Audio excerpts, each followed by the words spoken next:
Ustaz Noor Deros kata tidak boleh kata seseorang lebih tinggi ke atas dia lebih dekat dengan Allah kerana melazimkan jisim bagi Allah. Kalau kamu ke atas gunung, dengan bandingkan kamu dekat paras laut, adakah kamu lebih dekat dengan Allah bila ke atas gunung? Dia kata ya. Dia kata ya. So bila saya kata, itu adalah satu dakwaan bahawa bila awak kata awak ni jisim, awak ni physical being, when you say that you are closer to something, that something is also physical, berjisim. Kalau tak ada beza you dekat atas gunung dan you dekat paras laut. So saya kata you are implying that Allah ni jisim. Tetapi dalam masa yang sama, Ustaz Noor Deros mengakui kita akan berada di hadapan Allah. Kita berbahas, kita tengok mana hujah lebih kuat, lepas tu siapa nak ikut tafadhal mashkura. Akhirnya kita akan berdiri di depan Allah Subhanahu Wa Taala sendiri. Kita bukan nak pilih sesuatu berdasarkan nafsu kita, tetapi kita akan dipersoalkan kenapa you pilih pandangan ini.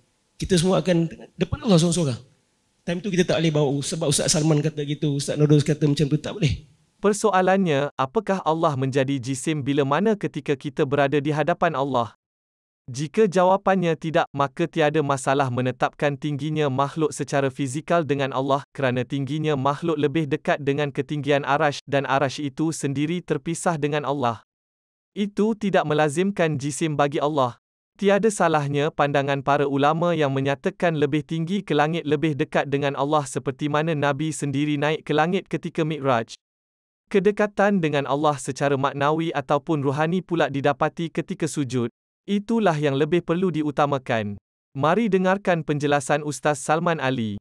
Puncak bukit lebih dekat dengan Allah berbanding kaki bukit, itu perkataan Darimi. Dan kita semua sepakat bahawa arash makhluk yang lebih tinggi. Ya, kata kitab indahu inna rahmati ghalabat ghadabi, itu disebutkan dalam hadis arash paling tinggi. Maka kita semua boleh bersepakat bahawa semakin tinggi orang itu semakin dia dekat dengan Allah Ta'ala. Dan tak ada persoalan pun, tinggi arah mana? Tinggi Malaysia ke tinggi US? Sebab tinggi Malaysia dengan tinggi US, beza lah kan belakang. Persoalan tu tak timbul. Arash ini makhluk.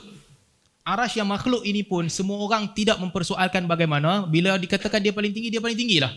Bila dikatakan Mi'raj, Nabi SAW naik ke langit ketujuh, orang tak persoalkan pun, Nabi naik langit mana? Kalau langit ni tinggi, langit belakang rendah. Tidak dipersoalkan. Itu tentang makhluk pun tidak dipersoalkan. Apatah lagi Tuhan sekalian alam, apabila dia kata dia tinggilah. Jadi sebab tu kita kata perbahasan logik ini terkena pada makhluk. Untuk Allah Subhanahu Wa Taala, apa yang Allah sampaikan dalam nas dan apa yang difahami oleh orang awam pada ketika itu dalam konteks itu daripada nas, itu yang kami fahami, itu yang kami terima. Kita tahu sahabat-sahabat kita memilih pandangan yang tentang nas ini akan dilihat sama ada dia bercanggah ataupun tidak dengan akliyat, hujah-hujah akal untuk mereka menentukan sama ada dalil ini dipegang terus ataupun ditafwid ataupun di-ban maksudnya supaya dengan maksud lain yang lebih jelas. Berbalik kepada soalan, apakah saya faham pada ketika itu saya lebih dekat dengan Allah? Saya nak cerita di sinilah. Manusia ni, dia bukan itu perkiraannya. Ketika kita sujud, kepala kita rendah jauh ke bumi. Tapi roh kita pada ketika itu dekat dengan Allah Subhanahu Wa Taala, ruhi, maknawi dekat kita dengan Allah Subhanahu Wa Taala. Itu cerita pasal bukit, tapi cerita tentang manusia. Apabila waktu kita menunaikan ibadat, kita dekat dengan Allah, ketika itu kita merasakan kedekatan kita dengan Allah Subhanahu Wa Taala. Ruh kita dekat dengan Allah Subhanahu Wa Taala pada ketika itu. Dia bukan pasal naik bukit Nabi fikir, sekarang ni aku dekat dengan Allah Taala, astronaut dekat dengan Allah Taala. Ini soalan yang tak perlu ditimbulkan pun.